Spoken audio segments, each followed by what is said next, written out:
Blazer Wanda. Mwiriwe neza. Nyenewe. Uravugana n'umukozi wa MTN.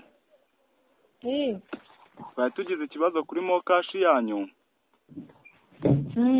Mu minsi ishize hari umuntu wayoberejeho amafaranga 30,000.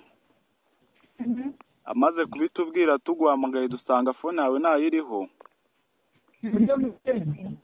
Rero twagiraga ngo umusubize amafaranga yewe. Allo? Igishoro nashora kizo wamavyo. Igishoro washoye byose tubyitayeho gashino kanyoko. Napeto magara gashino kanyoko nawe. Karya igituba cyanyoko karya gashino kanyoko we. Na kanyoko gahanga kanyoko kashino.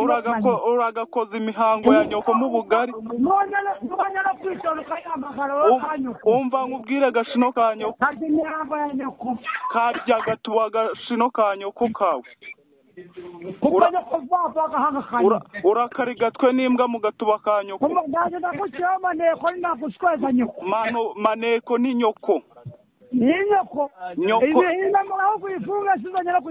Umva nkubwire gashino ka nyoko ngiye nkufasha natangurisha nyoko. Uranyemeje wambwa we. Urakavemo umutima wa gituba we. Kaveho uruhu gahambirwe.